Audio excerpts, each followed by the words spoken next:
اعوذ باللہ من الشیطان الرجیم بسم اللہ الرحمن الرحیم وَاقْتُلُوهُمْ حَيْثُ ثَقِفْتُمُوهُمْ وَأَخْرِجُوهُمْ مِنْ حَيْثُ أَخْرَجُوكُمْ وَالْفِتْنَةُ أَشَدُّ مِنَ الْقَتْلِ وَلَا تُقَاتِلُوهُمْ عِنْدَ الْمَسْجِدِ الْحَرَامِ حَتَّى يُقَاتِلُوكُمْ فِيهِ فَإِنْ قَاتَلُوكُمْ فَاقْتُلُوهُمْ كَذَلِكَ جَزَاءُ الْكَافِرِينَ۔ صدق اللہ العظیم۔ اور تم قتل کرو انہیں جہاں تم پاؤ انہیں، اور نکالو انہیں جہاں سے انہوں نے نکالا تم کو، اور فتنہ زیادہ سخت ہے قتل سے، اور نہ تم قتل کرو انہیں مسجد حرام کے قریب یہاں تک کہ وہ قتل کریں تمہیں اس میں، پس اگر وہ قتل کریں تمہیں پس تم قتل کرو انہیں، یہی جزا ہے واسطے کافرین کے لیے۔ اللہ تعالیٰ نے فرمایا،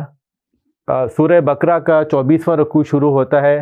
یسألونک عن الأہلہ۔ اللہ تعالیٰ فرما رہے ہیں کہ لوگوں نے سوال کیا رسول اللہ صلی اللہ علیہ وسلم سے، یا رسول اللہ صلی اللہ علیہ وسلم ہمیں اشر حرم کے بارے میں بتائیں کہ جو مقدس مہینے ہیں وہ کون سے مہینے ہیں۔ تو اس کے جواب اللہ تعالیٰ نے دیا وہ یہ کہ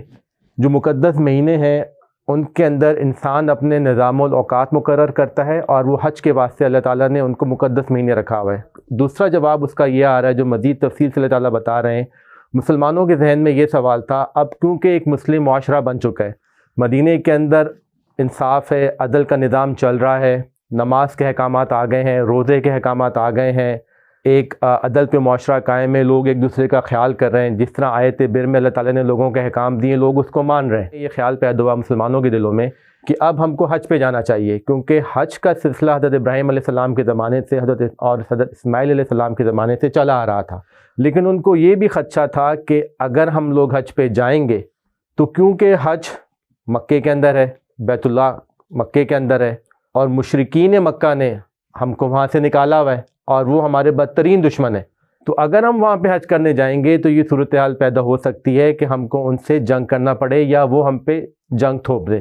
کیونکہ عرب کے اندر یہ مقدس مہینے کا تصور جو تھا حضرت ابراہیم علیہ السلام کے زمانے سے چل رہا تھا، لوگ جاتے تھے حج پہ، اور یہ مقدس مہینے کون سے؟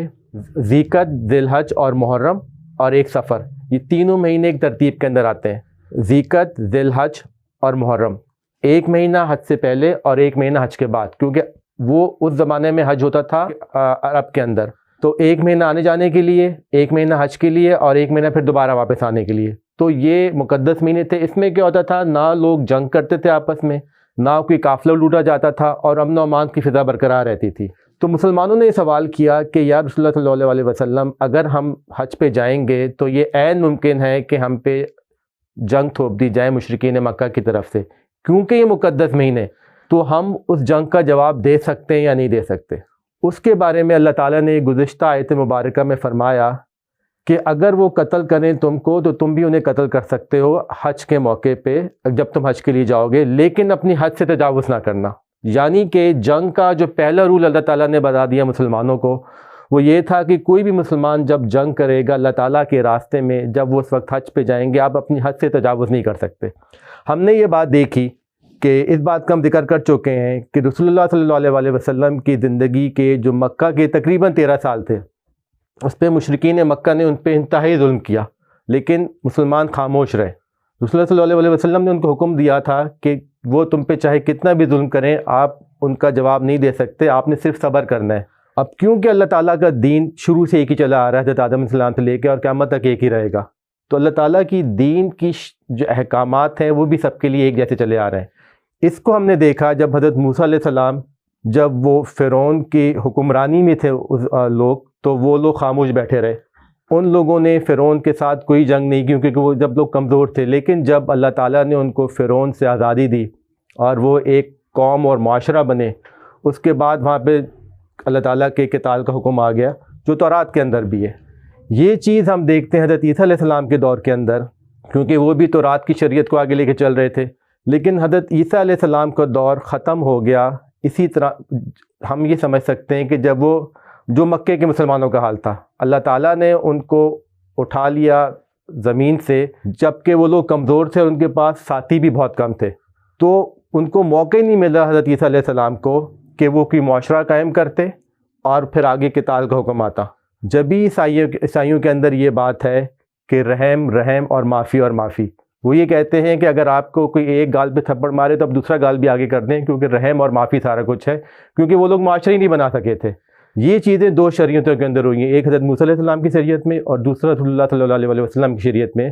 کہ معاشرے بن گئے، نظام قائم ہو گیا اور لوگ اللہ تعالیٰ کے حکم، جیسے اللہ تعالیٰ نے حکم دیا تو اس پہ اپنی زندگی گزارنا شروع ہو گئے. لیکن اللہ تعالیٰ نے جنگ کا پہلا حکم کیا دیا کہ آپ نے اپنی حد سے تجاوز نہیں کرنا. مشرکین مکہ ان کے سامنے تھے جنہوں نے 13 سال بے انتہا ظلم کیا تھا ان لوگوں کے اوپر، خاندان تباہ کر دیے تھے، ان لوگوں کی زندگی تباہ کر دی تھی، کاروبار تباہ کر دیا. لیکن اللہ تعالیٰ حکم دے رہے ہیں کہ اگر تم اللہ کے راستے میں جنگ کرو گے تو اللہ تعالیٰ کے احکامات تم کو ماننے پڑیں گے. تم یہ نہیں کر سکتے کہ اپنی خواہشات اور جو تمہارا ان پہ غصہ ہے اس کی وجہ سے تم اللہ تعالیٰ کے احکامات کو ختم کر دو، کیونکہ اللہ تعالیٰ نے جنگ سے پہلے مسلمانوں کو درس دیا ہے کہ آپ کا کام ہے آیت بر کے احکامات کے اوپر زندگی گزارنا. اپنا آپ کا کام ہے اللہ تعالیٰ کے دین پہ ایمان لانا، رسولوں پہ ایمان لانا، اس کے بعد جو آپ جس چیز سے محبت کرتے اسے پورے معاشرے میں خرچ کرنا، نماز قائم کرنا، زکوٰۃ دینا اور وعدے پہ قائم رہنا اور صبر کرنا. تو وہ ایک انسان جو یہ سارا کچھ کر رہا ہے وہ جنگ کے اندر اللہ تعالیٰ کے احکامات کی نافرمانی نہیں کر سکتا. اگر تم نے اللہ تعالیٰ کے احکامات کی نافرمانی کی اور تم نے اپنی حد سے تجاوز کیا تو وہ جنگ تمہارے لیے، وہ جنگ اللہ تعالیٰ کے لیے نہیں ہے. تم یہ نہیں کر سکتے کہ خاری اخلاقی اقدار کو ختم کر دو جنگ کے اندر اور ایک وحشی بن جاؤ. جیسا اللہ تعالیٰ کا حکم ہے، اللہ تعالیٰ کا کام، اللہ تعالیٰ جو سکھاتے ہیں انسانوں کو وہ یہ ہے کہ انسان اپنی بلند ترین اخلاقیات کے اوپر چلا جائے جب وہ اللہ تعالیٰ کے دین کو فالو کرتا ہے. تو جنگ میں آپ ان چیزوں کو نہیں بھول سکتے. جس نے آپ سے جنگ کی ہے آپ اسی سے جنگ کر سکتے ہیں. اس کے اہل خانہ، اس کے ارد گرد کے لوگوں کو آپ نقصان نہیں پہنچا سکتے، اس کا گھر تباہ نہیں کر سکتے، اسے کوئی مالی نقصان نہیں پہنچا سکتے. ہاں اگر آپ نے جنگ کی اور آپ کو اللہ تعالیٰ نے فتح دی ہے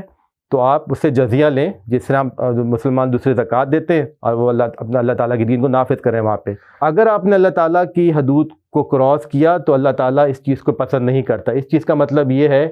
کہ اللہ تعالیٰ کی نصرت، اللہ تعالیٰ کی مدد پھر آپ کو نہیں آئے گی. وہ پھر جنگ اللہ تعالیٰ کے لیے جنگ نہیں رہے گی، وہ جنگ پھر آپ کے لیے ذاتی جنگ ہو جائے گی. اس کے بعد اللہ تعالیٰ کے مزید احکامات آ رہے ہیں جنگ کے بارے میں. اور قتل کرو انہیں جہاں تم پاؤ انہیں. اب اگر مشرکین مکہ نے جنگ کا آغاز کر دیا ہے، مسلمان اگر حج پہ جا رہے ہیں تو اللہ تعالیٰ کہہ رہے ہیں اگر جنگ شروع ہو گئی ہے تو تم قتل کرو انہیں جہاں تم پاؤ انہیں، اور نکالو انہیں جہاں سے انہوں نے نکالا تم کو. انہوں نے مسلمانوں کو نکالا تھا مکہ مکرمہ سے، مقدس ترین جگہ مسلمانوں کی، اور حضرت ابراہیم علیہ السلام کے زمانے سے وہاں پہ حج چل رہا ہے. اور حج کا اصل مقصد یہ کہ اللہ تعالیٰ کی دین جو اللہ تعالیٰ جس طرح بتا رہے ہیں اس کو فالو کیا جا سکے. لیکن انہوں نے کیا کیا؟ مسلمانوں کو وہاں سے نکال دیا. مشرکین مکہ متولی بن گئے کعبے کے، حالانکہ وہ مسلمانوں کی جگہ تھی. اللہ تعالیٰ سورہ توبہ میں فرماتے ہیں جو مسجدوں کا جو اختیار ہے وہ تو مسلمانوں ہی کے پاس ہونا چاہیے، کیونکہ وہی اللہ تعالیٰ کے دین پہ کاربند ہیں اور وہی اللہ تعالیٰ کی توحید پہ کاربند ہیں. تو یہ کیسے ہو سکتا ہے کہ جو مسلمانوں کی سب سے پہلی مسجد ہے جس کو حضرت آدم علیہ السلام نے تعمیر کیا وہ مشرکین کے پاس چلے جائے؟ اور نکالو ان کو جہاں سے انہوں نے نکالا ہے تم کو. اور فتنہ زیادہ سخت ہے قتل سے. اب فتنہ کیا چیز ہے؟ فتنہ کہتے ہیں ایک کسوٹی ہے جس پہ ہم پرکھ سکتے ہیں کہ سچ کیا ہے اور جھوٹ کیا ہے. کسی چیز کو دیکھنا کہ سچ کیا ہے جھوٹ کیا ہے. اس کے بارے میں مختلف آراء ہیں مفسرین کی. ایک تو بات یہ چلتی ہے کہ فتنہ یہ تھا کہ وہ مسلمانوں کو پروسیکیوٹ کر رہے تھے، مسلمانوں کو سزا دے رہے تھے مکے کے اندر صرف اس بنا پہ کہ وہ اللہ تعالیٰ کے دین پہ کاربند رہنا چاہتے تھے. انہوں نے مسلمانوں کو منع کیا کہ تم اللہ تعالیٰ کی عبادت نہیں کر سکتے، اللہ تعالیٰ کی توحید کو نہیں پھیلا سکتے. تو ایک فتنہ یہ چل رہا تھا. دوسرا فتنہ اس زمانے میں یہ چل رہا تھا کہ کچھ مسلمان یہ کہہ رہے تھے رسول اللہ صلی اللہ علیہ وسلم کو کہ آپ جنگ کیوں کرنا چاہتے ہیں؟ ہمارا کام تھا دعوت اور تبلیغ کر دینا، ہمارا کام اس کے بعد یہاں پہ ختم ہو جاتا ہے. یہ جو قتال ہے، یہ جو خون بہا ہے، یہ جو لوگوں کو مارنا ہے، یہ انسانی جو اقدار ہے اس کے مخالف ہے. تو مسلمانوں کے اندر ایک کنفیوژن پھیلائی جا رہی تھی کہ تم جنگ نہ کرو، تم نے اپنا پیغام زبانی دے دیا ہوا ہے، دعوت و تبلیغ کا کام ختم ہو گیا ہوا ہے، باقی اب اللہ تعالیٰ کا اختیار ہے، وہ جب چاہیں گے آزادی مل جائے گی ہم کو. تو ایک فتنہ یہ چل رہا تھا. پھر کیا ہوا؟ ہم نے یہ دیکھا اثنائے سفر جو مدینہ کے لیے جب حضور صلی اللہ علیہ وسلم نے ہجرت کی، جو سفر تھا اس میں اذن قتال آ چکا ہوا تھا. سورہ حج کے اندر اللہ تعالیٰ نے فرمایا اذن للذین یقاتلون بانہم ظلموا وان اللہ علی نصرہم لقدیر. اللہ تعالیٰ نے مسلمانوں کو جب مکے سے مدینہ کا سفر ہو رہا تھا جنگ کی اجازت دے دی تھی، یہاں پہ اب آ رہا ہے حکم قتال، اور سورہ محمد صلی اللہ علیہ وسلم بھی اس کے ساتھ ہی نازل ہوئی، اس میں بھی حکم قتال تھا کہ اب مسلمانوں اگر تم مکے میں جاؤ اور وہ تمہارا راستہ روکے اور وہ جنگ میں اگر پہل کریں تو تمہارا کام ہے کہ تم بھی جنگ کرو۔ اللہ تعالیٰ کی طرف سے حکم آ گئے، جو بھی کنفیوژن تھی معاشرے کے اندر وہ اللہ تعالیٰ نے ختم کرا دی اپنی آیت مبارکہ کو نازل کر کے۔ فتنہ زیادہ سخت ہے، اللہ تعالیٰ کہہ رہے ہیں قتل سے، اور یہی وجہ ہے کہ آج کل بھی ہم اپنے معاشرے میں دیکھتے ہیں جھوٹی خبریں پھیلا دینا، لوگوں کے اندر کنفیوژن ڈال دینا، جس کی وجہ سے کافی چیزیں جنگ کا باعث بنتی ہیں۔ زیادہ خرابی ہے قتل کی نسبت۔ اور نہ تم قتل کرو انہیں مسجد حرام کے قریب۔ اب کیا بات ہے، اب تک ہم نے جو بات کی ہے وہ یہ بات کی ہے کہ جو مقدس مہینے اور مقدس زمانہ کون سا تھا۔ اب اللہ تعالیٰ یہ کہہ رہے ہیں اشہر حرم کے ساتھ ساتھ مسجد حرام یعنی کہ بیت اللہ کی ایک اپنا تقدس ہے، وہ جگہ بھی بہت پاکیزہ ہے۔ ایک تو وقت پاکیزہ، اب بات ہو رہی ہے جگہ بھی وہ بہت پاکیزہ ہے، کیونکہ ہم دیکھتے ہیں کہ روایات میں ملتا ہے کہ اسلام سے پہلے جب کوئی شخص کسی کے پیچھے پڑا ہوا ہوتا تھا تو کچھ لوگ اپنی جان بچانے کے لیے بیت اللہ میں پناہ لے لیتے تھے، کیونکہ ان کو پتہ تھا کہ ہم لوگ وہاں پہ ہم کو قتل نہیں کیا جائے گا، ہم کو جب تک ہم بیت اللہ میں اللہ تعالیٰ کی پناہ کے اندر ہیں، چاہے وہ غیر مسلم ہی کیوں نہ ہو۔ تو یہ ایک مقدس جگہ شروع سے چلی آ رہی ہے، اور اس کا انتہائی احترام کیا جاتا ہے تمام مذاہب کے اندر، جب عرب میں اس طرح کے حالات چل رہے تھے۔ تو یہاں تک کہ وہ قتل کریں تم کو، اس میں اللہ تعالیٰ کہتے ہیں تم نے پہل نہیں کرنی جب تک پہل نہ ہو مشرکین مکہ کی طرف سے یا کفار کی طرف سے۔ بین ہی یہ واقعہ صلح حدیبیہ کے اندر ہوا، جب اس وقت حضرت خالد بن ولید رضی اللہ عنہ ایمان لے کے نہیں آئے تھے، تو انہوں نے اپنے ساتھیوں کے ساتھ مل کے، نوجوان ساتھیوں کے ساتھ مل کے کافی اشتعال دینے کی کوشش کی مسلمانوں کو کہ کسی طرح سے مسلمان جنگ شروع کر دیں صلح حدیبیہ کے ٹائم پہ، کیونکہ ان کو اس چیز کا پتہ تھا کہ ہم جنگ شروع نہیں کر سکتے کیونکہ یہ مقدس مہینے چل رہے ہیں۔ مشرکین بھی اس چیز کا خیال رکھتے تھے، لیکن انہوں نے کہا کہ اگر مشرکین مکہ نے کہا اگر ہم نے مسلمانوں کو اشتعال دیا اور انہوں نے جنگ شروع کر دی تو ہم انہیں قتل کر دیں گے، لیکن رسول اللہ صلی اللہ علیہ وسلم کے انتہائی سخت احکامات تھے کہ تم پہل نہیں کرو گے۔ لیکن جب حضرت عثمان غنی رضی اللہ عنہ کی شہید ہونے کی خبر آئی، جو کہ اس وقت سفیر تھے مسلمانوں کے، اور سفیر کو قتل کرنے کا مطلب یہ کہ آپ نے اعلان جنگ کر دیا، تو اس وقت صلی اللہ علیہ وسلم نے فیصلہ کیا اب ہم جنگ کریں گے، لیکن پتہ چلا کہ وہ افواہ ہے۔ تو پہل ان مہینوں میں نہ مشرکین کرنا چاہ رہے تھے نہ مسلمان کرنا چاہ رہے تھے، لیکن اللہ تعالیٰ کہہ رہے ہیں اگر وہ تم سے جنگ کرتے ہیں تو تم پہ جنگ لازم ہے۔ اس میں اللہ تعالیٰ کی دین کا ایک اور رسول پتہ چلتا ہے، وہ یہ کہ جب کوئی رسول یا نبی آتے ہیں دنیا کے اندر اور کوئی قوم ان کے خلاف فیصلہ کرتی ہے جنگ کرنے کا، تو یہ اس قوم کی طرف سے اس کی حد درجے کی نفرت ہے، تو پھر اللہ تعالیٰ کی حجت پوری ہو جاتی ہے اور پھر اس قوم کا جو تباہی مقدر بن جاتا ہے۔ اور اس آیت مبارکہ سے پتہ چلتا ہے تو وہ مقدر اس قوم کی تباہی کا بن رہا تھا مسلمانوں کی تلواروں کے ذریعے۔ جس طرح حضرت عیسیٰ علیہ السلام کو جب اللہ تعالیٰ نے اٹھایا، جب لوگوں نے کوشش کی کہ ان کو قتل کریں، اللہ تعالیٰ نے ان کو اٹھا لیا، تو اس قوم کی مقدر جو تباہی کا بنا تھا وہ بنا تھا رومی حکمران ٹائٹس کے ذریعے، کہ اس نے اس قوم کو تباہ کر دیا کچھ عرصے بعد، ان کی باقی لوگوں کو غلام بنا لیا، عورتوں کو وہ اٹلی یا روم لے کے چلا گیا، وہاں پہ وہ غلام بن گئیں، اور لوگ اس قوم کی لوگوں کو تماشا دیکھتے تھے جانوروں کے آگے رکھ کے روم کے اندر، جو کہ آج بھی نشانی ہے وہاں پہ محفوظ ہے وہاں پہ۔ تو وہ اس طرح سے تباہ کرتے ہیں اللہ تعالیٰ اس قوم کو جب وہ نبی کا انکار کرتی ہے۔ تو یہاں پہ اللہ تعالیٰ فرما رہے ہیں کہ اگر وہ تمہارا انکار کریں تو، اور اگر وہ جنگ شروع کریں تو تم مسجد حرام کے قریب بھی جنگ کر سکتے ہو، اور اگر وہ قتل کرے تمہیں پس تم قتل کرو انہیں، اور یہ قتل پھر چلتا رہے گا آگے جب تک کہ دین اس جگہ پہ نافذ نہیں ہو جائے گا اور اللہ تعالیٰ کی دین کو لوگ ماننے کے وہاں پہ ایک حکومت قائم نہیں ہو جائے گی۔ کذالک جزاء الکافرین، بس یہی جزا ہے انکار کرنے والوں کی۔ تو اللہ تعالیٰ توفیق دے ہم لوگوں کو کہ ان آیات کو ہم صحیح طرح سے سمجھ سکیں، اور جنگ کے جو اللہ تعالیٰ نے اصول بتائے ہیں کہ کسی کی حق تلفی نہیں کرنی اور اللہ تعالیٰ کے اصولوں پہ ہونی چاہیے، ہم اس کو سمجھ سکیں اور ان چیزوں کو آگے نافذ کر سکیں۔ ان آیت مبارکہ میں اگر ہم دیکھتے ہیں